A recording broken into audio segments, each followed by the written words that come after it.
What I tend to suggest before I bring people in anything like shoulder stands or headstands is what I showed you before. I do a lot of spine awareness, core awakening, and also I have them strengthen their shoulders. So those little exercises on plank and then dolphin, and then from dolphin maybe working at pressing forward and back a couple of times. Those are extremely good to really isolate the strength of the shoulders and upper back from always using the mobility in your neck and head. When you are sure that the shoulders are strong enough, then you know that people can safely move further into an inversion. Headstand, is a really great inversion if it's really done well. To be done well, it requires a bunch of little things. The very first thing is, again, the foundation. The foundation. It cannot be repeated often enough. In your headstand, the variation that I tend to prefer, I'm not saying that the other ones are bad, is the one where you interlace the fingers and you imagine that you're holding an hard-boiled egg between your hands.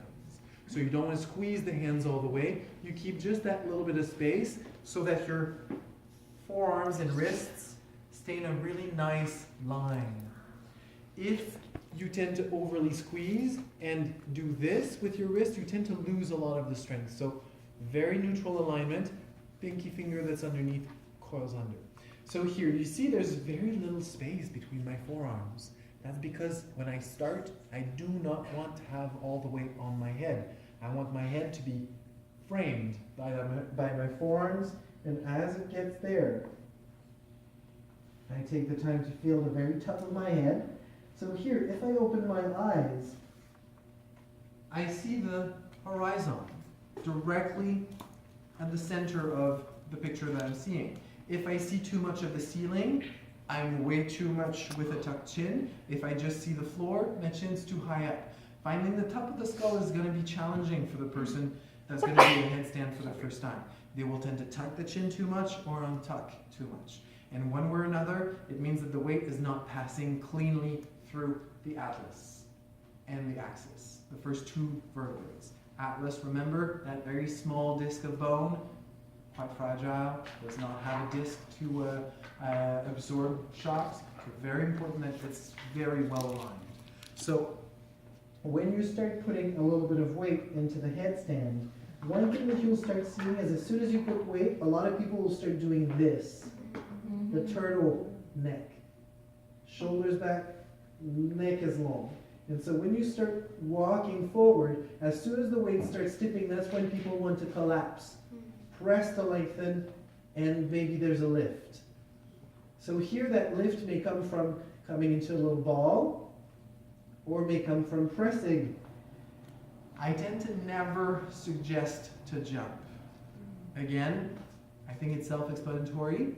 You're on the most fragile bones on your whole body. When you're jumping, you create kind of a swing, and if that swing is not stopped softly, it creates a ripple of shock that can move things within your neck. So very important, if you can teach it without jumping, I definitely would prefer that. A really good way to work at it would be to work with your back against the wall. I'm very big at working with someone to assist you. For this one, I tend to to use the wall. Again, walls are my best friends. They really work really well. They give you great support that never misses to be there.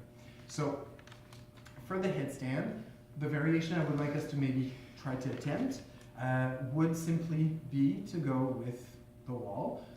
Can I have again someone to help me out? Legs length from the wall. So you can sit and have your legs lengthened, set your heels into the wall, there you go. And so here so the back of the sacrum, we slide up to the side. There you go. So basically your head will have to be directly centered with your perineum. So your head has to be behind your block or whatever you're using here. So when you're ready, flip to the other side, and then you'll want the top of your head to be about right here. That's it, a bit further back, to the wall. A little bit more. A little bit more. Yeah, there we go. Now, take your time to place your forearms. That's it. As an assistant, it's very important. It's your job to look at the foundation. So I want to make sure, okay, elbows are a tiny bit wide for my taste. Here, some people will tell you, okay, well, you have to be able to grab the opposite elbow. When you grab the opposite elbow, yes, it is shoulder width. The problem, think, is that there's skin. Skin slides. So I tend to suggest, if you can grab the shoulders, you start a little narrow, but as soon as there's weight, you slide on the skin and then brings it back to shoulder width. So that's usually what I would tend to suggest. So here, this is the place you go after, okay, you have done your spine awarening exercises, you have woken up the neck, you have taken the time to wake the core, and you have done the little exercises, maybe nose to fingers. Then you're ready to start to put a bit of weight. So when you're ready, tuck your toes and just try to lift your hips slowly. Here, I want to see, can she keep that really nice length? Good, she's actually really good at doing it. So here, I'll come right behind her. I want you to bring one foot on the wall at an average height, so about as high as your hip. There you go. Then push and lengthen your leg and really show me that you reach for the ceiling with this foot. I stand behind. I want to make sure she doesn't go too far. And then I can just hold that second leg and try to bring this leg here towards me, gently. And then I just give a tiny bit of support. Breathe. Just 5 breaths. Then you'll bring this leg back. So I don't say left or right. I touch. This is the leg you're bringing back. And then second one, I keep supporting just in case. Walk all the way down, and then child's pose. What's the distribution of weight between the... When you start, I suggest that there's not more than 10% of the weight on your head. So you're basically doing almost a forearm balance at first. At first, it's almost a forearm balance.